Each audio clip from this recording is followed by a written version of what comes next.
نحمده ونصلي ونسلم على رسوله الكريم اما بعد فاعوذ باللہ من الشیطان الرجیم بسم اللہ الرحمن الرحیم. ہر طرح جی واکھاڻ اللہ رب العزت جل جلالہ जे लाइ जेको इबादत जो अकेलो हक़दार आहे. हज़रत आदम अलैहिस्सलाम खां वठी हज़रत मुहम्मद सल्लल्लाहु अलैहि व आलिहि वसल्लम ताईं तमामु नबियनि सॻोरनि जेका हिकिड़ी ॻाल्हि कई न, उहा हिकिड़ी ॻाल्हि इहा हुई, ला इलाहा इल्लल्लाह. पहिरीं दावत अल्लाह खां सवाइ ॿियो को बि इबादत जो लाइक़ु न आहे. इहो एॾो वॾो सच आहे जो लॻभॻि 1,24,000 नबियनि सॻोरनि इहा ई ॻाल्हि दोहराई, अल्लाह खां सवाइ ॿिए जी इबादत न आहे करणी. लखें करोड़ दुरूद सलाम अल्लाह तबारक व तआला जे आख़िरी नबी ऐं वजह काइनात, जंहिंजे करे काइनात खे अल्लाह ताला वजूद अता फ़रमायो, ऐं तमामु नबियनि रसूलनि जा सरदार हज़रत मुहम्मद सल्लल्लाहु अलैहि वसल्लम जिन जी ज़ात अक़दस ते ऐं संदन आल ऐं असहाब सॻोरनि ते. सिंध टीवी जे प्रोग्राम रोशनी जी वाट जे समूरनि सामईन ऐं नाज़रीन जी ख़िदमत में अस्सलामु अलैकुम वरहमतुल्लाहि तआला व बरकातुहू. आऊं जो मेज़बान अबुल हसन अब्दुल ख़ालिक़ क़ादरी. नाज़रीन, अॼु सभिनी खे मुबारक हुजे 27हों रोज़ो, 27वें रोज़े जी सहरी. छो त भलारी राति तव्हां 27वें रोज़े जी गुज़ारे चुका आहियो. तव्हां उमेदु आहे अल्लाह जी ज़ात मां जंहिंखे अल्लाह पाक तौफ़ीक़ ॾिनी, उन इबादत कई, रियाज़त कई, कंहिं नवाफ़िल पढ़िया, कंहिं जेको आहे सो ज़िक्र कयो, कंहिं दुरूद पढ़िया, कंहिं नातुन जी महफ़िल में शिरकत कई. अल्लाह तबारक व तआला जंहिंखे जेका तौफ़ीक़ अता फ़रमाई, न त कम अज़ कम नबी पाक अलैहिस्सलातु वस्सलाम जो फ़रमान त जंहिं इशा जी नमाज़ बाजमात पढ़ी उन ॼण त अधु राति जागी करे इबादत कई, ऐं जंहिं फजर जी नमाज़ बि बाजमात अदा कई, मर्द इशा जी ऐं फजर जी, त उनखे सॼी राति जागी इबादत करण जो अल्लाह ताला सवाब अता फ़रमाईंदो. सो जेकॾहिं कंहिंखे कमकार हुजे ऐं वॾी राति अची वञे त परेशान थियण जी ज़रूरत न आहे. उहो इशा जी नमाज़ बि बाजमात पढ़े, फजर जी नमाज़ बाजमात पढ़े. अल्लाह जी रहमत वॾी आहे, उहो दिलनि जा राज़ ॼाणे थो.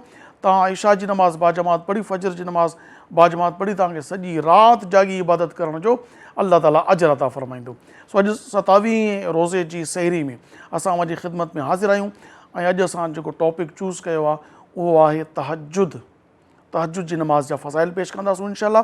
सो इन इहा बहितरीनु मौज़ू ते गुफ़्तगू करण जे लाइ असां सिंध जे हिकु बहितरीनु आलिम दीन, मारूफ़ इस्लामिक स्कॉलर, ॼातल सुञातल शख़्सियत, मारूफ़ आलिम दीन मुफ़्ती मुमताज़ अली बंगवार साहिब, जेके कंदकोट शहर सां तालुक़ु रखनि था, उहे असांजे प्रोग्राम में तशरीफ़ वठी आया आहिनि. खेनि पंहिंजे स्टूडियो में तशरीफ़ वठी अचण ते दिलि जी गहराइनि सां भलीकार चवां थो. अस्सलामु अलैकुम. अवां जी महिरबानी, अवां असांजे प्रोग्राम में तशरीफ़ वठी आया. इंशाअल्लाह तबारक व तआला अॼु ज़बरदस्त मौज़ू, अहिड़ो मौज़ू जो नबी पाक अलैहिस्सलातु वस्सलाम जिन जी पसंदीदा नमाज़ तहजुद जे बाबति तव्हां सां गुफ़्तगू थींदी. नाज़रीन, असां वटि अॼोके इन प्रोग्राम में जे नात शरीफ़ पढ़ण जे लाइ, छो त नबी पाक अलैहिस्सलातु वस्सलाम जिन जा ग़ुलाम जेके आहिनि न, उहे नंढा बि आहिनि, वॾा बि आहिनि, पोढ़ा बि आहिनि, पका बि आहिनि, जवान बि आहिनि. दुनिया जी हर ॿोली में मदीने वारे साईं जो ग़ुलाम मौजूदु आहे. इंसान न जिन चरिंद परिंद तमामु मख़लूक़ात जो नबी आहे, त सॼी मख़लूक़ात मदीने वारे साईं जी ग़ुलाम आहे. साईं सभ जो सरदार आहे. सो अॼु असां वटि तशरीफ़ वठी आई जेका सना ख़ान, ताल्लुक़ कराची सां ई आहे, मोहतरमा बुशरा अरशद साहिबा. अस्सलाम वालेकुम. वालेकुम अस्सलाम. आपका शुक्रिया आप हमारे प्रोग्राम में तशरीफ़ लाई. नाज़रीन, असांजी रिवायत आहे त असां पंहिंजे प्रोग्राम जी बाज़ाब्ता शुरूआत अल्लाह तबारक व तआला उनजे महबूब सल्लल्लाहु अलैहि वसल्लम जे वाखाण सां कंदा आहियूं. अचो त मोहतरमा बुशरा अरशद साहिबा खां हमद बारी ताला ॿुधूं. काबे की रौनक, काबे का मंज़र, काबे की रौनक, काबे का मंज़र, अल्लाह अकबर, अल्लाह अकबर, अल्लाह अकबर, अल्लाह अकबर. देखूं तो देखे जाऊं बराबर, देखूं तो देखे जाऊं बराबर. अल्लाह अकबर, अल्लाह अकबर. हमदे खुदा से तर है ज़ुबानी, कानों में रस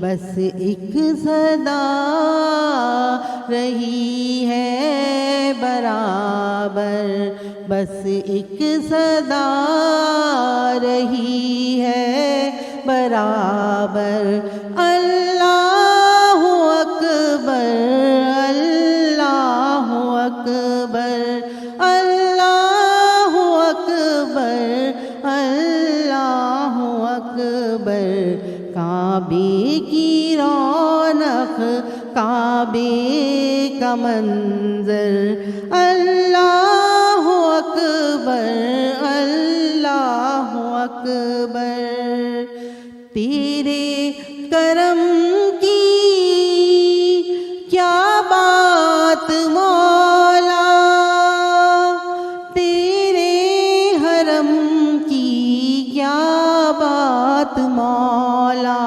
تیرے حرم کی کیا بات مولا، تا عمر آنا کر دے مقدر، اللہ اکبر اللہ اکبر اللہ اکبر اللہ اکبر، یاد آ گئی جب اپنی خطائیں، اشکوں میں ڈھلنے لگی التجائیں، اشکوں میں ڈھلنے لگی التجائیں، رویا غلاف کعبہ پکڑ کر، رویا غلاف کعبہ پکڑ کر، اللہ اکبر اللہ اکبر، دیکھوں تو دیکھے جاؤں برابر، دیکھوں تو دیکھے جاؤں برابر، اللہ اکبر اللہ اکبر اللہ اکبر اللہ اکبر۔ ماشاء اللہ تبارک و تعالیٰ محترمہ بشرا ارشد صاحبہ نعت حمد باری تعالیٰ پیش کرنے کی سعادت حاصل کئی۔ ناظرین اچو تا اج تہجد جو موضوع اساں چوز کیا مفتی صاحب کا تہجد کے بابت جان حاصل کروں۔ مفتی صاحب، تہجد کی نماز نبی پاک علیہ الصلوۃ والسلام کے ڈاڈی پسند ہوئی، حتیٰ کہ اللہ تبارک و تعالیٰ پنجے محبوب صلی اللہ علیہ وآلہ وسلم تے تہجد کی نماز فرض فرمائی، تو تہجد تے ایڈو زور چھو، ان جی فضائل چھائن ان جا؟ بسم اللہ الرحمن الرحیم۔ سائیں بالکل نبی کریم صلی اللہ علیہ وآلہ وسلم کے یہ تہجد جی نماز یعنی رات جی عبادت انتہائی پسندیدہ ہوئی۔ قرآن کریم میں 15 سپارے میں سورۃ بنی اسرائیل میں اللہ رب العزت ارشاد فرمائے وَمِنَ اللَّيْلِ فَتَہَجَّدْ بِهِ نَافِلَةً لَكَ عَسَىٰ أَن يَبْعَثَكَ رَبُّكَ مَقَامًا مَحْمُودًا، ہی جکا وَمِنَ اللَّيْلِ رات جی جکا عبادت آ فتہجد بِهِ نَافِلَةً لَكَ، نبی کریم صلی اللہ علیہ وآلہ وسلم کے فرمان تہاں لائے نفلہ یعنی فرض جی صورت میں عَسَىٰ أَن يَبْعَثَكَ رَبُّكَ مَقَامًا مَحْمُودًا، پان کریم صلی اللہ علیہ وآلہ وسلم ان رات میں جو کت رات میں تہجد جی نماز ادا کندا ہا تو اللہ رب العزت وعدو فرمایو تہاں کے اساں جیکو آتا مقام محمود عطا کرے چھڑینداسوں۔ مقام محمود چھاہے شفاعت کبریٰ، صرف ہکڑے مانوں کے نصیب تھیندی، وہ نبی کریم صلی اللہ علیہ وآلہ وسلم جی ذات اقدسہ بروز قیامت اللہ رب العزت پان سگورن صلی اللہ علیہ وآلہ وسلم کی یہ مقام عطا فرمائیندو۔ حدیثن میں آتا ہر مانو ایندو، تو روایتن میں بھی آئے ہر مانو پانچے نبیین دے ویندا، کیونکہ چوندا اساں جی شفاعت کیو، کو مانو کیے چوندو، کو کیے چوندو، کو کیڑو جواب دیندو، آخر میں سب یہ اچی کرے پان سگورن صلی اللہ علیہ وآلہ وسلم وٹ ایندا اے چوندا تہاں اللہ رب العزت کھاں اساں کی شفاعت وٹھی ڈیو۔ تے ایہا جکا ہے تے مقام محمود رات جی عبادت نبی کریم صلی اللہ علیہ وآلہ وسلم کی انتہائی پسندیدہ اے پان سگورا صلی اللہ علیہ وآلہ وسلم یہ رات جی عبادت کندا ہا۔ ہوئے بھی پان سگورن صلی اللہ علیہ وآلہ وسلم فرم حدیث مبارکات عشاء جی نماز کا یعنی فرض نماز کا بعد میں جکا افضل عبادت آ وہ قیام اللیل آ، جن کے تہجد سڈیو ویندو آئے۔ رات میں جکنے مانو ہوئے تو عشاء جی نماز پڑھے فضیلت واری جو کا نماز آ، رات میں مانو जेको आहे त को सुम्ही पवंदो आहे जल्दी, माण्हू उथी करे कोशिशि करे इशा जी नमाज़ पढ़ंदो आहे, जंहिंमें वितर बि आहिनि, ॿियूं सुनतूं बि आहिनि, अलाह रब्बुल इज़त उन हिसाब सां उन्हनि खे उहो अजर अता फ़रमाईंदो आहे। पर राति में जेकॾहिं को माण्हू ख़ालिसतन अलाह रब्बुल इज़त खे राज़ी करण लाइ उथंदो आहे त इहो अमल अलाह रब्बुल इज़त खे पसंदीदा ऐं पाण सॻोरन सल्लल्लाहु अलैहि वसल्लम खे इहो जेको आहे तहजुद नमाज़ अदा करणु इंतिहाई पसंदीदा अमल हुयो। माशाअल्लाह, महबूबन करीम अलैहिस्सलाम जन इन तहजुद जे बाबति इरशाद फरमायो आहे कुझु? असीं हदीसनि में आहे, मुख़्तलिफ़ अक़वाल हदीसूं आहिनि, जंहिंमें हदीस आहे हज़रत अली मुर्तज़ा करमल्लाहु वजहुल करीम खां रिवायत आहे। पाण फरमाइनि था त नबी करीम सल्लल्लाहु अलैहि वसल्लम इरशाद फरमायो त जेके के माण्हू हूंदा ख़ुशनसीब हूंदा, जन्नत में अलाह रब्बुल इज़त उन्हनि लाइ महलात ठाहींदो, उन्हनि में कमरा हूंदा, उन्हनि जूं जेके दीवारूं हूंदियूं एतिरियूं साफ़ ऐं शफ़ाफ़ हूंदियूं जो जेका त ॿाहिरीं शइ उन्हनि खे नज़र अची सघे, उहा शइ पाण उन नबी करीम सल्लल्लाहु अलैहि वसल्लम जंहिं महिल इहा ॻाल्हि हदीस बयानु फरमाइनि पिया त उतां हिकिड़ो ॻोठाई शख़्स हिकिड़ो जेको वेठल हो देहात मां, उहे उथिया ऐं अर्ज़ु कयूं या रसूल अल्लाह, हा अराबी जंहिंखे चइजे, उहे उथिया अर्ज़ु करणु लॻा या रसूल अल्लाह सल्लल्लाहु अलैहि वसल्लम, जन्नती महल आहे, उन में इहे शयूं हूंदियूं, तव्हां ॿुधायो त उहो कंहिंखे अता थींदो? पाण करीम सल्लल्लाहु अलैहि वसल्लम फरमायो त उहो उन माण्हू लाइ आहे जेको नरम मिज़ाजी इख़्तियार कंदो, माण्हुनि खे खाधो बि खाराईंदो ऐं सुठे नमूने सां जेको आहे तवाज़ो उन कंदो। ऐं उन खां आख़िरी ॻाल्हि पाण करीम सल्लल्लाहु अलैहि वसल्लम फरमायो जेको तहजुद जी नमाज़ अदा कंदो, अलाह रब्बुल इज़त इहे नेमतूं उन शख़्स खे अता फ़रमाईंदो। त राति जी जेका इबादत आहे क़यामुल लैल तहजुद आहे, उहा बाबरकत इबादत आहे त हर माण्हू पंहिंजे पंहिंजे कमकार में आहे, को सुतो पियो आहे, कीअं बि आहे, लेकिन माण्हू हिकिड़ो उथी करे सॼी मख़लूक समूरी सुती पई हुजे, हिकिड़ो माण्हू उथे थो, दिलि में ख़्यालु आहे अलाह रब्बुल इज़त जी इबादत लाइ, उथे थो, वज़ू थो करे, उन में जेकॾहिं गर्मी हुजे सर्दी हुजे, हर हिसाब सां मौसम जे हिसाब सां उथी करे वञी करे जंहिं महिल इबादत कंदो आहे, हिकु उहो बानो आहे, ॿियो वरी ख़ालिक़ काइनात आहे। बानो राति में इबादत करे करे अलाह रब्बुल इज़त खे राज़ी थो करे त ख़ालिक़ काइनात खे इहो अमल सभ खां वधीक पसंदीदा आहे। हूअं बि हदीस मुबारकनि में ईअं बि आहे, पाण करीम सल्लल्लाहु अलैहि वसल्लम फरमायो त राति जे आख़िरी हिसे में अलाह रब्बुल इज़त जी तरफ़ां फ़रिश्ता निदा ॾींदा आहिनि, सॾु ॾींदा आहिनि त आहे को बख़्शिश घुरण वारो जंहिंखे ख़ालिक़ काइनात बख़्श फरमाए छॾे, आहे को रोज़ी घुरण वारो जंहिंखे अलाह रब्बुल इज़त रोज़ी अता फरमाए छॾे, आहे जेका परेशानियुनि जो हल घुरण वारो अलाह साईं उनखे परेशानियुनि मां निजात अता फरमाए छॾे। उहा राति जी उहा ई इबादत तहजुद आहे। सभई माण्हू सुता पिया हुजनि, हिकिड़ो बानो अलाह रब्बुल इज़त जो उथे, वज़ू करे, वज़ू करण जे बरकत सां उनजे जेका जिस्म जा गुनाह बि ख़तमु थी वञनि, अची करे ख़ालिक़ काइनात जे बारगाह में बीही करे जंहिं महिल अलाह रब्बुल इज़त जी तारीफ़ बि करे, नमाज़ बि पढ़े ऐं हथड़ा खणी करे उन मालिक खां दुआ घुरे त ख़ालिक़ काइनात उन बाने जे इन अमल खे पसंदि फरमाए करे उन जे समूरनि दुआउनि खे बि क़बूल फरमाए छॾींदो आहे। त हीअ जेका इबादत आहे इंतिहाई अफ़ज़ल इबादत आहे त जेकॾहिं को माण्हू राति में बीही करे अलाह रब्बुल इज़त जी इबादत करे त ख़ालिक़ काइनात खे सभ खां वधीक पसंदीदा आहे। माशाअल्लाह तबारक व तआला। नाज़रीन, वक़्तु आहे कमर्शियल ब्रेक जो। असां जो त वापसि वरो ॾिसंदा रहो सिंध टीवी प्रोग्राम में रोशनी जी वाट ऐं 27 रोज़ो आहे तहजुद जे बाबति गुफ़्तगू हली रही आहे। ज़रूरु ॾिसजो, इंशाअल्लाह तव्हांखे खोड़ सारो फ़ाइदो थींदो।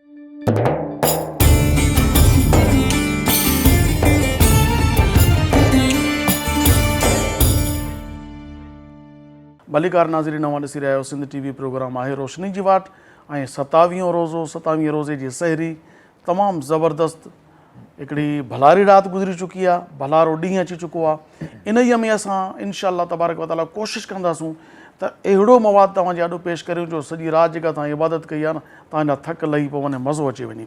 सो मुफ़्ती साहब, सभ खां पहिरीं असांखे इहो ॿुधायो त तहजुद जी नमाज़ पढ़ण जे लाइ कहिड़ियूं शर्तूं आहिनि?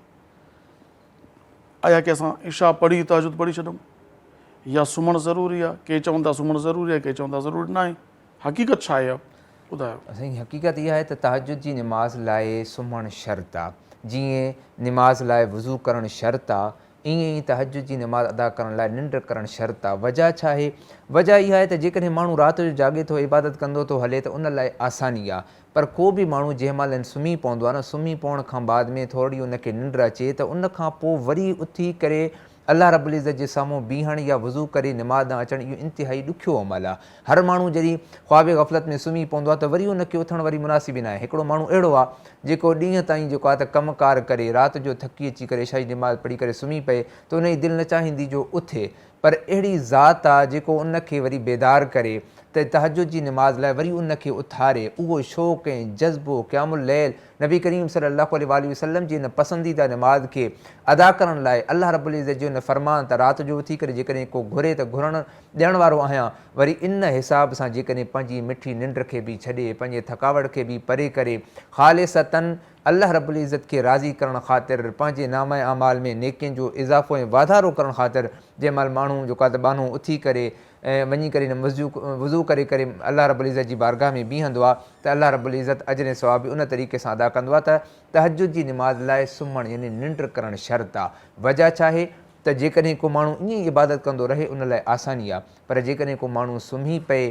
थकावट जो शिकार बि हुजे या बीमार हुजे, कहिड़ी बि कैफ़ियत में हुजे, निंड करण खां बाद में वरी जेकॾहिं हिमत करे उथी करे तहज्जुद अदा कंदो आहे त अल्लाह साईं उनखे अजर बि उन हिसाब सां अता फ़रमाए छॾींदो आहे। सुभान अल्लाह। मुफ़्ती साहब, पोइ ईअं कजे कमकार खां मोटी आया आहियूं त अची करे मानी खाई सुम्ही पऊं, पोइ निंड बि थी वञे, उनखां पोइ उथी करे इशा जी नमाज़ बि पढ़ूं, तहज्जुद पढ़ी छॾियूं। साईं जीअं तहज्जुद जी निमाज़ लाइ इशा जी नमाज़ खां पोइ जेकॾहिं माण्हू सुम्ही थो पए पोइ उथी करे जेको आहे तहज्जुद जी निमाज़ अदा करे त उन में वधीक फ़ज़ीलत आहे, बरकत आहे। छाजे करे जो इशा जी निमाज़ हुनजी रहियल आहे ऐं इशा इहो वाहिद जेका निमाज़ आहे जंहिंजी जेका त टाइम में वरी ड्रेग आहे। माण्हू जेकॾहिं अधु राति जो उथी करे इशा जी निमाज़ पढ़े बि उन लाइ बहितर आहे, पर इशा जी निमाज़ पढ़ण खां बाद में वरी माण्हू सुम्ही करे वरी जेको यानी इहो लाज़मी आहे इशा जी नमाज़ पढ़ण खां पोइ सुम्हणु लाज़मी, भली हिकु मिंट लाइ बि निंड आई आहे, जी जी निंड अचणु शर्त आहे। छाजे करे जो निंड खां पोइ उथणु ॾुखियाई आहे। इशा जी नमाज़ खां पोइ जी निंड, अॻु जी न पोइ जी निंड सुम्ही करे पोइ उथे। ॾिसो न, हाणे सियारे में जेको आहे त गरम बिस्तर खे छॾणु इंतिहाई ॾुखियो आहे, ख़ासि तौरु जेकॾहिं माण्हू कोई ॻोठ में हुजे, सर्द हवा बि हुजे, राति सर्द हुजे त उथी करे वरी अल्लाह रब्बुल इज़्ज़त मोहब्बत जी सफ़ाई इंतिहा, बिल्कुलु बिल्कुलु माण्हू सभ खां मिठी निंड छॾे करे जे अल्लाह खे अची करे राज़ी करे त पोइ त ॻाल्हि ई बि आहे। माण्हू अल्लाह रब्बुल इज़्ज़त जी बारगाह में बीहे, तॾहिं त जेको माण्हू जेसि ताईं जहिड़े तरीक़े सां इबादत कंदो न त उन हिसाब सां अल्लाह साईं वरी उनखे अजर उन हिसाब सां जेको आहे नवाज़ींदो। जीअं 5 नमाज़ूं पढ़े त ठीकु आहे, बहितर आहे। वरी जेकॾहिं माण्हू राति जो उथे कंहिं ॿिए माण्हू खे, हाणे ॾींहं जो त माण्हू निमाज़ थो पढ़े, 10 माण्हू ॾिसनि था त यार निमाज़ी आहे, पर जेकॾहिं राति में इनखे ॾिसण वारो को बि कोन्हे, सिर्फ़ु अल्लाह रब्बुल इज़्ज़त जी ज़ात आहे, उन जी मोहबत में इन कैफ़ियत में पंहिंजी मिठी निंड खे छॾे करे जेकॾहिं उथी करे उन रब जे बारगाह में ईंदो आहे न त अल्लाह रब्बुल इज़्ज़त इन अमल खे ॾिसी करे बे इंतिहा राज़ी थी पवंदो आहे। अलामा साहिबु, जॾहिं तव्हां एॾी ज़बरदस्त दलील ॿुधाई आहे, ॿुधण में आयो आहे त कुझु अशख़ास अहिड़ा आहिनि जेके 5 वक़्त जी फ़र्ज़ नमाज़ नथा पढ़नि, चवंदा असां तहज्जुद गुज़ार आहियूं, असां लिकी लिकी असां अलाह जी इबादत कंदा आहियूं, ज़ाहिरी तौर ते ॾेखावरी इबादत असां न आहियूं कंदा।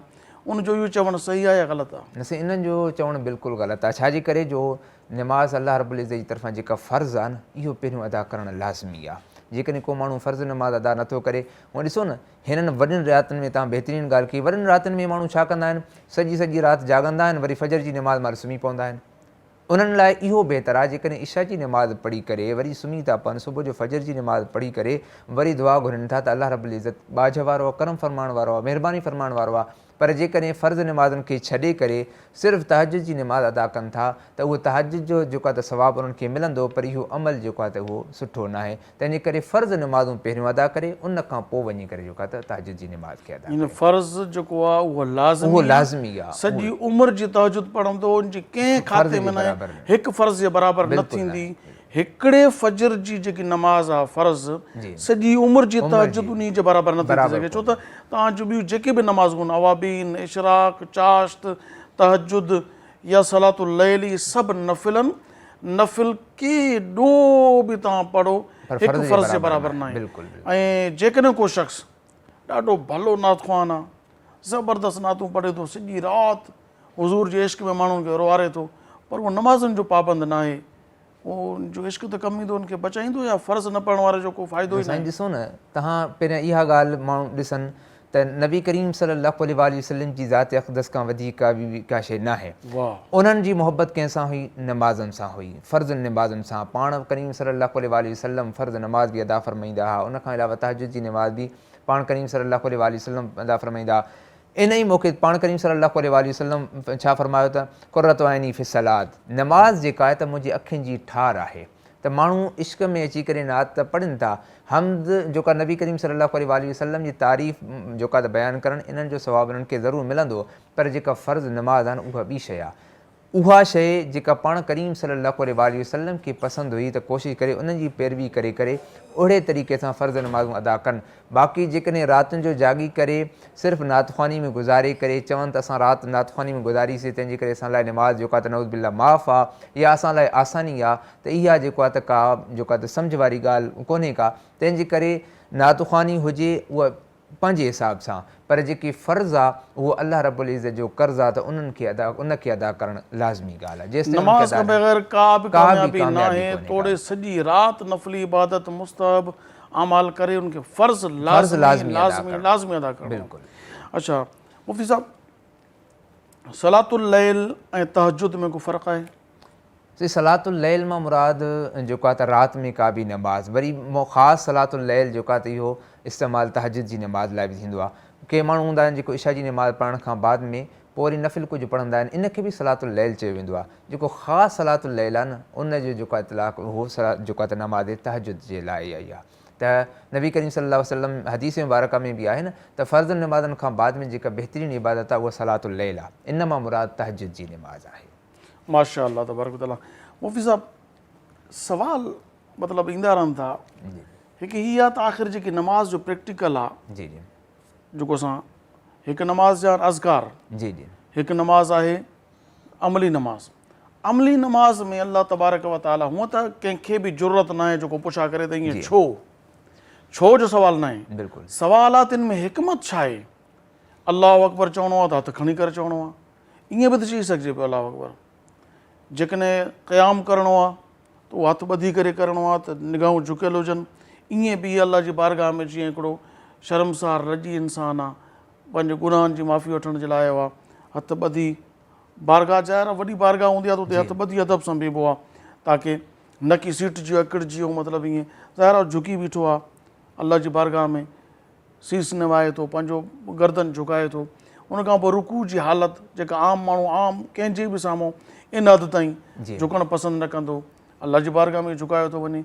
वरी पेशानी ज़मीन सां लॻाए, पिनियूं गोॾनि सां, रानुनि सां रानूं, पेट इहो सॼो कुझु मर्द त थोरी विती रखे, औरत सफ़ा टच थी वञे। आख़िर इहे जेकी अमली नमाज़ आहे ईअं छो आहे? ईअं बि त थी सघे पियो वेही करे माण्हू इबादत करे अल्लाह जी, अल्लाह करे अल्लाह लाइ ई करिणो आहे, पर सवाल एतिराज़ न आहे। जी जी इन जी हिकमत मालूम करणी आहे। तव्हांजे इल्म में, तव्हांजे सम्झ में जेका हिकमत अचे थी उहा बयानु फरमायो। असीं इन में हिकमत इहा आई आहे त जेकॾहिं को बि माण्हू कंहिं वॾे माण्हू जे साम्हूं बीहंदो आहे त पोइ उहो छा कंदो त हार मञी करे या उन जे साम्हूं आजिज़ी इख़्तियार कंदो। अल्लाह रब्बुल इज़्ज़त जी ज़ात बाबरकत ज़ात आहे। माण्हू अची करे उन जी बारगाह में जंहिं महिल बीहंदो आहे, जीअं पाण सिंधी में चवंदा आहियूं फ़लाणे माण्हू फ़लाणे जेको आहे त हुन में साम्हूं हथु खणी छॾिया, मतिलबु इहो आहे त हुन आज़ी मञी छॾी, वॾो उहो आहे ही घटि आहे। माण्हू जंहिं महिल अची करे नमाज़ में बीहंदो आहे त अल्लाह रब्बुल इज़्ज़त जे साम्हूं हथु खणी करे बीहंदो आहे त ख़ालिक मालिक तूं आहे, मां तुंहिंजो बानो आहे, इबादत करण लाइ आयो आहियां। अल्लाहु अकबर चई करे, अल्लाहु अकबर माना अल्लाह वॾो आहे, माना हीउ बानो कुझु बि न आहे। हथु खणी करे अल्लाह अकबर करे करे पंहिंजी वॾाई खां, हर शइ खां जेको आहे त हथु खणी करे वॾो कंहिंखे ॼाणी अल्लाह रब्बुल इज़्ज़त खे। बिल्कुलु उन जे साम्हूं अची करे बीहे, अल्लाह अकबर करे करे उहो बीठो। हाणे ज़ाहिर आहे कंहिं वॾे माण्हुनि जे साम्हूं बीहबो आहे त आजिज़ी सां बीहंदो आहे, त पर हीउ अल्लाह रब्बुल इज़्ज़त शान बादशाहनि जो बादशाह आहे। उन जे साम्हूं आजिज़ी में जंहिं महिल बीहे थो, उन खां पोइ वरी एतिरे क़दुरु न, वरी उन जी तारीफ़ बि बयानु त अल्हम्दुलिल्लाहि रब्बिल आलमीन, तमामु तारीफ़ूं उन ख़ालिक़ काइनात जे लाइ जेको तमामु ॿिन्ही आलम जेको आलमीन जो जेको आहे त मालिक आहे, जहान जो पालनहार। अर्रहमान रहीम, रहमान बि आहे, रहीम बि आहे, मालिक यौमिद्दीन, रोज़े जज़ा जो मालिक। इय्याका नअबुदु इय्याका नस्तईन, त तुंहिंजी इबादत कयूं, तोखां बि मदद कयूं घुरूं। इहदिन सिरातल मुस्तक़ीम, कहिड़ी मदद तो घुरे बार बार अल्लाह खां? इहदिन सिरातल मुस्तक़ीम, त माना इहा मदद असांखे सिधे रस्ते ते तव्हां हलायो। हालांकि निमाज़ लाइ त आयो आहे, सभई कमकार छॾे करे अची करे अल्लाह रब्बुल इज़्ज़त गुस्ल बि कयईं, हर वज़ू शइ बि कयईं, कयईं, सुठा कपिड़ा पातईं, अतुर लॻाईं, मस्जिद में बीठो आहे, मस्जिद में अञा बीठो हिदायत आहे, अञा रात बि आहे। हिदायत कहिड़ी हिदायत? इहदिन सिरातल मुस्तक़ीम, कहिड़ी हिदायत? त वरी अॻिते आहे त सिरातल लज़ीन अनअमत अलैहिम, मौला उन्हनि जे रस्ते ते हलाए जंहिंजे मथां तो इनाम कयो आहे। इनाम कंहिंजे मथां कयईं? ख़ालिक़ काइनात क़ुरान करीम में इरशाद फरमायो अनअम अल्लाहु अलैहिम मिनन नबिय्यीन वस्सिद्दीक़ीन वशुहदा वस्सालिहीन। अल्लाह रब्बुल इज़्ज़त इनाम फरमायो नबियनि जे मथां, सिद्दीक़नि जे मथां, शहीदनि जे मथां, सालिहीन जे मथां। जेको बानो आहे उहो अची करे अल्लाह रब्बुल इज़्ज़त जे साम्हूं बाराए करे थो मालिक उन्हनि जे रस्ते ते हला। अनअमत अलैहिम गैरिल मग़दूबि अलैहिम वलद्दालिन, ख़ालिक़ उन्हनि जे रस्ते ते न हलाए जंहिंजे मथां कहर नाज़िल थियो हुयो, गज़ब गुमराह थी विया, उन्हनि खां बचाए करे। जेके अनअम अल्लाहु अलैहिम मिनन नबिय्यीन, नबियन त सम्झ में अचे थो, व सिद्दीक़ीन केरु हूंदा? सिद्दीक़ीन से सच्चा माण्हू जंहिं सच्चाई इख़्तियार कई, नबियनि जा जेके वेझे साथी हुया, जी जी बिल्कुलु विलायत जो हिकिड़ो दर्जो आहे उन्हनि जे मथां। जीअं जेका त उन्हनि जे जेका त रस्ते ते हला शहीद जेके आहिनि, त अल्लाह रब्बुल इज़्ज़त जी बारगाह में त जेके शहीद आहिनि, शहीदनि जो मक़ाम छा आहे? त हदीस मुबारका पाण करीम सल्लल्लाहु अलैहि वसल्लम फरमायो जेको अल्लाह रब्बुल इज़्ज़त जी राह में शहीद थिए उनखे को तीर या तलवार लॻे त उन जे खून जे कतरे खे ज़मीन खे में जेको आहे किरण खां अॻु में अल्लाह रब्बुल इज़्ज़त जन्नत जा नज़ारा फरमाए छॾींदो आहे। त उहो अल्लाह रब्बुल इज़्ज़त खां वरी वरी इल्तिजा कंदो, ख़ालिक़ काइनात उहो मंज़र वरी आण, वरी मूंखे तुंहिंजे जेको आहे त राह में को तीर या तलवार लॻे, वरी रत वहे, वरी वरी जन्नत जा उहे मंज़र मूंखे ॾेखार। त हीउ जेको बानो नमाज़ में बीठो आहे अल्लाह रब्बुल इज़्ज़त खां उहो ई इल्तिजा थो करे, ख़ालिक़ काइनात जेके तो शहीदनि खे दर्जा अता कया उहे मूंखे बि अता करे छॾ, उन्हनि जे रस्ते ते हला। त इहो रुकू जेको आहे अल्लाह जे वली जेके साले बाना गुज़री चुका उन्हनि जे रस्ते ते हला। इहो क़याम करण खां बाद में वरी जेका तव्हांजी ॻाल्हि कई त रुकू में वेंदो आहे, रुकू में वञण खां बाद में पंहिंजो पाण खे झुकाए छॾींदो आहे। रुकू में चवंदो आहे सुभान रब्बियल अज़ीम, मुंहिंजी त का हैसियत ई न आहे, अज़ीम ज़ात तूं ई आहे, तुंहिंजे साम्हूं पंहिंजे पाण खे पाक आहे उहा ज़ात, मुंहिंजो रब अल अज़ीम जेको वॾी अज़मत वारो आहे, उन जे साम्हूं बीही करे झुकी चुको आहियां, मुंहिंजो रब वॾी अज़मत वारो आहे। इहो पाक आहे। हाणे इहे जेका आजिज़ी आहे न इहा अल्लाह रब्बुल इज़्ज़त खे वधीक पसंदि आहे, इंतिहा पसंदि आहे। ख़ालिक़ काइनात इन ई अमरनि जे करे त राज़ी थी पवंदो आहे। वरी इन खां बाद में वरी जेको चवंदो आहे समी अल्लाहु लिमन हमिदा, ए अल्लाह जेका बि हमद कई तो ॿुधी। वरी उन खां पोइ वरी सजदे में वेंदो आहे, पंहिंजे हथनि खे बि रखंदो आहे, गोरनि खे बि रखंदो आहे, ऐं उन खां पोइ सॼो हेठि झुकी करे इंसान जी जेका अज़मत वारी शइ आहे न उहा आहे पेशानी। अच्छा, सॼे मथे खां पेरनि ताईं शान वारी जेका शइ आहे उहा आहे पेशानी। छाजे करे? नबी करीम सल्लल्लाहु अलैहि वसल्लम हज़रत आदम अलैहिस्सलाम जे पुश्त मुबारक में अल्लाह रब्बुल इज़्ज़त पाण सगोरन सल्लल्लाहु अलैहि वसल्लम जो नूर रखी छॾियो त फ़रिश्ता ईंदा अॻियां पोयां घुमंदा ॾिसंदा। अल्लाह रब्बुल इज़्ज़त खे हज़रत आदम अलैहिस्सलाम फरमायो त या अल्लाह अर्ज़ु कयईं त मूंखे जेको आहे त इहे शयूं माना मूंखे ॾेखार। अल्लाह साईं वरी पेशानी में रखियो, पेशानी नूर मोहम्मदी सल्लल्लाहु अलैहि वसल्लम पेशानी में रखियो। त पोइ उन ई पेशानी खे वरी अल्लाह रब्बुल इज़्ज़त फ़रिश्तनि खां सजदो बि करायो हो, इहो नूर मोहम्मदी खे ई सजदो हो। उन खां पोइ हज़रत आदम अलैहिस्सलाम खे जॾहिं एतिरियूं अज़मतूं मिलियूं पोइ ख़ालिक़ काइनात खे अर्ज़ु कयईं अल्लाह रब्बुल इज़्ज़त इन नूर जो दीदार मूंखे बि त करा। अल्लाह पेशानी खे नथो ॾिसी सघां। अल्लाह साईं करम फरमाए करे हज़रत आदम अलैहिस्सलाम जे अंगूठनि जे नहनि में अल्लाह साईं नबी करीम सल्लल्लाहु अलैहि वसल्लम जो नूर ॾेखारियो। जंहिं महिल ॾिठऊं दिलि ख़ुशि थी, वरी चुमी करे पंहिंजे अखियुनि मुबारक तव्हांजो दिलि बि ख़ुशि थिए ऐं अखियूं बि ठरनि। या रसूल अल्लाह सल्लल्लाहु अलैहि वसल्लम नमाज़ में इहा कैफ़ियत आहे जंहिं महिल इन हद ताईं माण्हू पंहिंजो पाण खे इहा पेशानी एॾी इज़त वारी अल्लाह जी बारगाह में झुके, जंहिं महिल नबी करीम सल्लल्लाहु अलैहि वसल्लम हदीस फरमायूं त अल्लाह रब्बुल इज़्ज़त जे ख़ालिक़ काइनात फरमायो जेका हदीस कुर्सी आहे अल किब्रिया और रिदाई, तकब्बुर जेका आहे त मुंहिंजी चादर आहे, मूंखे सूंहे, बानो छा?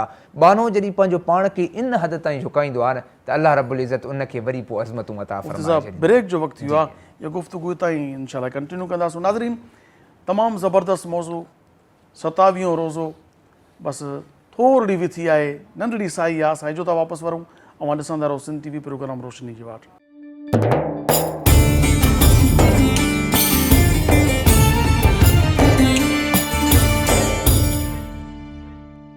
भलीकार नाज़रीन, 27 रोज़े जी सहरी ऐं मौज़ू हुजे तहजुद ऐं नमाज़ जा फ़ज़ाइल तव्हां ॿुधो था त प्रैक्टिकल नमाज़ जे लाइ मुफ़्ती साहब वटि ज़बरदस्त नुक़्ता पेश कया आहिनि।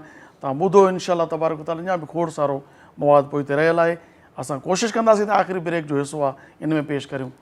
जी मुफ़्ती साहब, तव्हां फरमायो तकब्बुर अलाह ताला फरमाए थो। अल्लाह रब्बुल इज़्ज़त फरमायो अल किब्रिया और रिदाई, तकब्बुर मुंहिंजी चादर आहे, मूंखे सूंहे। ऐं जॾहिं माण्हू पंहिंजे पाण खे इन हद ताईं झुकाईंदो आहे त अल्लाह रब्बुल इज़्ज़त उनखे अज़मतूं इन तरीक़े सां ई वरी अता फरमाए छॾींदो आहे। हाणे क़ुरानी हदीस मुबारक बि आहे त पाण करीम सल्लल्लाहु अलैहि वसल्लम इरशाद फरमायो अस्सलातु मेराजुल मोमिनी, हीअ जेका निमाज़ आहे न मोमिन जी मेराज बि आहे। कहिड़े तरीक़े सां पाण सगोरन सल्लल्लाहु अलैहि वसल्लम जंहिं महिल मेराज ते विया, अल्लाह रब्बुल इज़्ज़त जो दीदार कयऊं, दीदार करण खां बाद में जंहिं महिल वरी ज़मीन ॾांहुं अचनि पिया, ख़ालिक़ काइनात खे अर्ज़ु कयूं ख़ालिक़ काइनात तव्हांजो दीदार त कयुमि, ज़मीन में उते जेका त वञी करे तव्हांजे दीदार वरी मूंखे करिणो हुजे त पोइ छा कयां? पोइ अल्लाह रब्बुल इज़्ज़त पाण सगोरन सल्लल्लाहु अलैहि वसल्लम खे फरमाए महबूब परेशान थियण जी ॻाल्हि न आहे, हीअ नमाज़ूं मूं तोखे तोहफ़े में अता कयूं, जॾहिं जॾहिं मूंखे दीदार करणु ॾिसण जो शौक़ु हुजेई तॾहिं तॾहिं अलाह अकबर करे क़रीब निमाज़ में बीह जा त मां अल्लाह रब्बुल इज़्ज़त वरी तोखे पंहिंजा जलवा उन हिसाब सां कराए छॾींदुमि। तॾहिं रिवायत में आहे, तारीख़ में आहे, नबी करीम सल्लल्लाहु अलैहि वसल्लम जॾहिं बि सफ़र में वेंदा हुआ, जॾहिं थकी पवंदा, हज़रत बिलाल खे चवंदा बिलाल आज़ान ॾे त मां जीअं निमाज़ पढ़ां त अल्लाह रब्बुल इज़्ज़त मुंहिंजे थकावट खे दूरि फरमाए छॾे। इन मेराज में जेका मोमिन जी मेराज आहे तॾहिं त बाने लाइ हुकुम आहे। पाण सगोरन सल्लल्लाहु अलैहि वसल्लम जी हदीस आहे, फरमाइनि था त ख़ालिक़ काइनात इरशाद फरमायो त नमाज़ में बीहो इन नियत सां बीहो त तव्हां अल्लाह रब्बुल इज़्ज़त खे ॾिसो था, पर जेकॾहिं ॾिसी न सघो त पोइ यकीन कजो त अल्लाह रब्बुल इज़्ज़त तव्हांखे ॾिसी रहियो आहे। इन कैफ़ियत में बीहो, हर शइ खे मिटाए करे अल्लाह रब्बुल इज़्ज़त जे साम्हूं इन तरीक़े सां बीहो त ओसे पासे में का बि शइ न आहे, ख़्यालात बि न आहिनि, कुझु बि न आहे, अल्लाह अकबर करे करे तव्हां बीहो, तव्हांजे उन रब जे विच में का बि शइ न हुजे, उन रब जा दीदार हुजनि। जेकॾहिं सघ न आहे त पोइ इहो यकीन ॼाणो जो अल्लाह रब्बुल इज़्ज़त तव्हांखे ॾिसी रहियो आहे। इन ॻाल्हि खे अॻिते वधाईंदो हलां त हज़रत अलीउल मुर्तज़ा करमल्लाहु वजहुल करीम साईंजन खे हिकिड़े जंग में अची करे तीर लॻो ऐं जंहिं महिल छिके कढनि पिया, साईंजन खे तकलीफ़ पई थिए त पोइ उन्हनि जो जेको ग़ुलाम हो उन्हनि चयो त मां असांजे हज़रत अलीउल मुर्तज़ा जे इन तबियत खे ॼाणा, जंहिं महिल निमाज़ में बीहे न उन महिल तव्हां इन तीर खे छिके कढिजो। हज़रत अलीउल मुर्तज़ा करमल्लाहु वजहुल करीम अची करे निमाज़ में बीठा त तबीब आयो, उन तीर खे छिके करे कढियो, साईं का बि रद्द अमल कोन ॾेखारियो। जंहिं महिल निमाज़ पूरी कयऊं त उन्हनि ग़ुलामनि मंझां कंहिं अर्ज़ु कयो त अलीउल मुर्तज़ा तव्हांखे ख़बर आहे तव्हांजे जिस्म मां उहो तीर ॿाहिरि थी चुको आहे। हज़रत अलीउल मुर्तज़ा फरमाइनि पिया त मूंखे ख़बर ई न आहे त मां निमाज़ में अल्लाह रब्बुल इज़्ज़त जा दीदार पियो कयां, मूंखे कहिड़ी ख़बर त मूंसां छा थी रहियो आहे। त तॾहिं नबी करीम सल्लल्लाहु अलैहि वसल्लम इरशाद फरमायो त तव्हां निमाज़ अहिड़े तरीक़े सां पढ़ो जो अल्लाह रब्बुल इज़्ज़त खे तव्हां ॾिसी रहिया आहियो, पर जेकॾहिं तव्हां में इहा ताक़त न हुजे त पोइ यकीन ॼाणिजो त अल्लाह रब्बुल इज़्ज़त तव्हांखे ॾिसी रहियो आहे। इन मुताबिक़ पाण करीम सल्लल्लाहु अलैहि वसल्लम फरमायो अस्सलातु मेराजुल मोमिनीन, हीअ जेका निमाज़ आहे, फ़र्ज़ निमाज़ हुजे, तहजुद जी निमाज़ हुजे, नफ़िल निमाज़ हुजे, कहिड़ी बि नमाज़ हुजे, हक़ीक़तन इहा मोमिन जी मेराज आहे। त मोमिन जॾहिं बि मुसलमान निमाज़ लाइ बीहंदो आहे त अल्लाह रब्बुल इज़्ज़त पंहिंजी महिरबानी उन तरीक़े सां उनजे मथां नबियनि सगोरनि में नमाज़ सां मोहबत कई, जी सहाबा बि नमाज़ सां मोहबत कई, ताबईन तबा ताबईन ऐं औलिया किराम ते एॾियूं नमाज़ूं पढ़ियूं।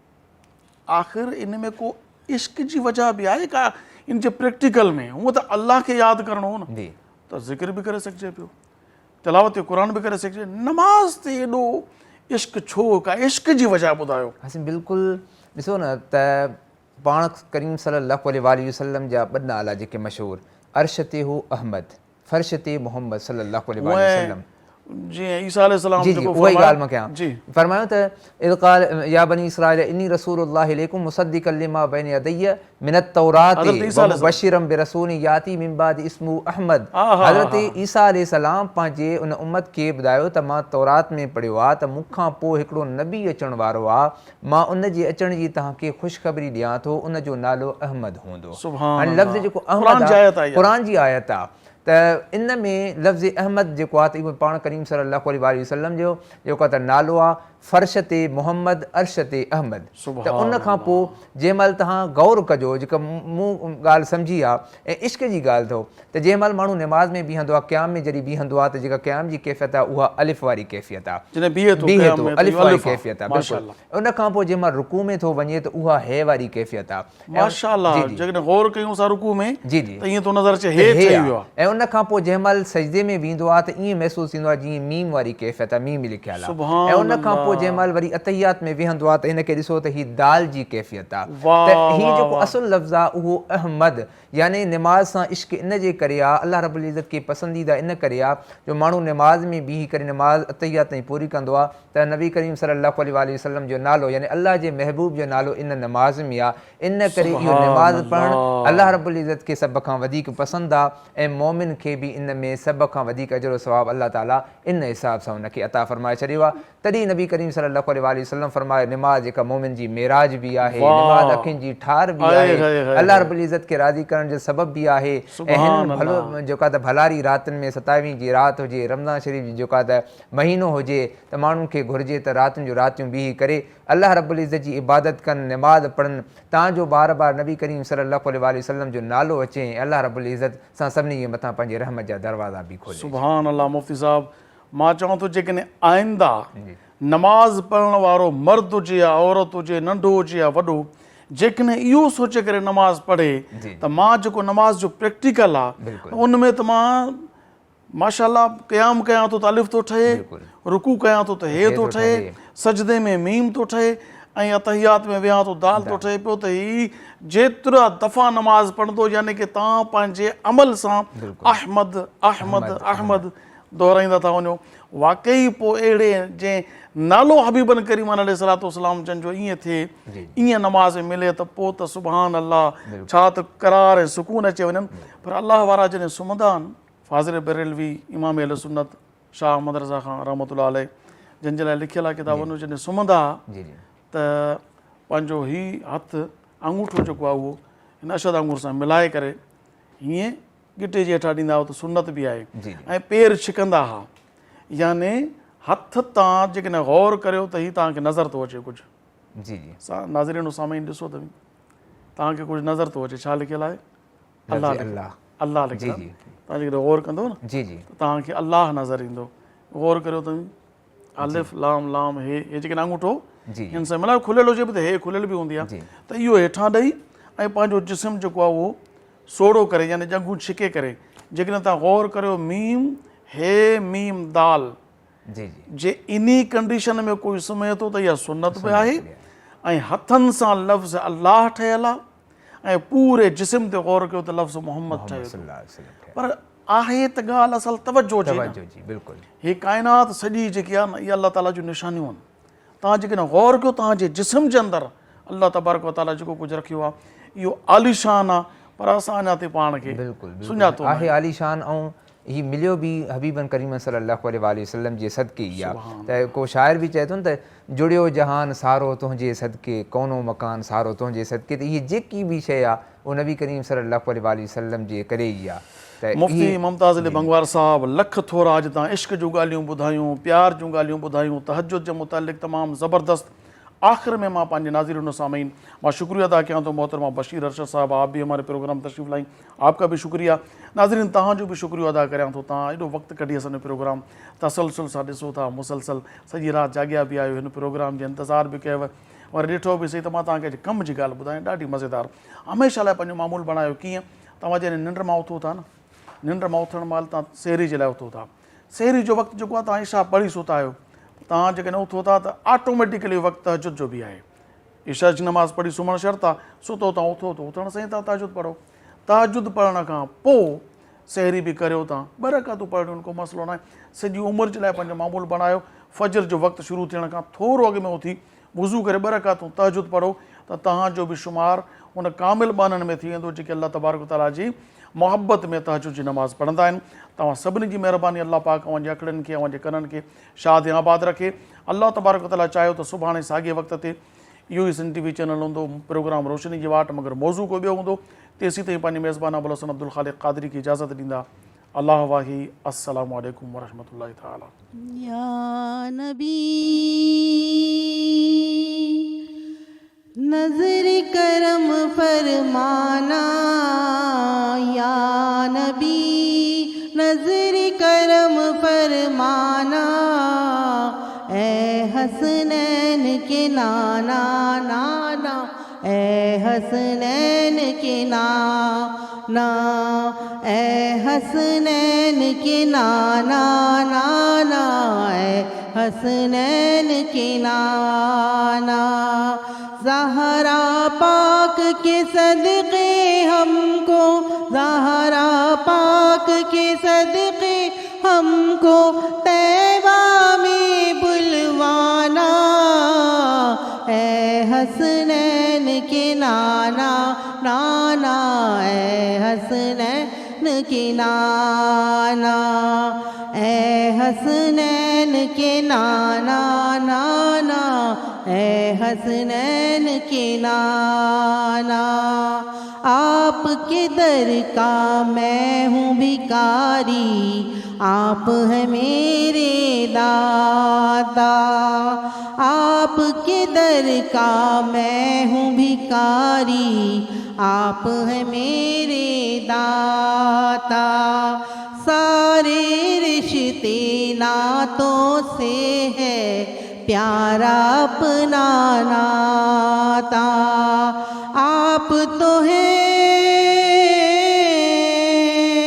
آپ تو ہیں، آتا ہے جن کو سب کی لاج نبھانا، اے حسنین کے نانا نانا، اے حسنین کے نانا، بے سایہ ہے لیکن دو جگ پر ہے آپ کا سایہ، بے سایہ ہے لیکن دو جگ پر ہے آپ کا سایہ، عرش معلا بنا محلہ، دید کو رب نے بلایا، عرش معلا بنا محلہ، دید کو رب نے بلایا، حشر تلک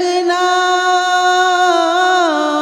حشر تلک نہ ہوگا کسی کا ایسا نہ جانا، اے حسنین کے نانا نانا، اے حسنین کے نانا، اے حسنین کے نانا نانا، اے حسنین کے نانا، سج گئی ہے میلاد کی محفل، کیا ہے خوب نظارہ، سج گئی ہے میلاد کی محفل، کیا ہے خوب نظارہ، کیف و مستی میں ڈوبا ہے دیکھو عالم سارا، کیف و مستی میں ڈوبا ہے دیکھو عالم سارا، ڈھونڈ رہی ہے، ڈھونڈ رہی ہے آپ کی رحمت بخشش کا بہانہ، اے حسنین کے نانا نانا، اے حسنین کے نانا، زہرا پاک کے صدقے ہم کو، زہرا پاک کے صدقے ہم کو طیبہ میں بلوانا، اے حسنین کے نانا، اے حسنین کے نانا۔ سبسکرائب करियो असांजो official YouTube channel Sindh TV HD Islamic ऐं वधीक अपडेट लाइ बेल आइकन ते क्लिक करियो।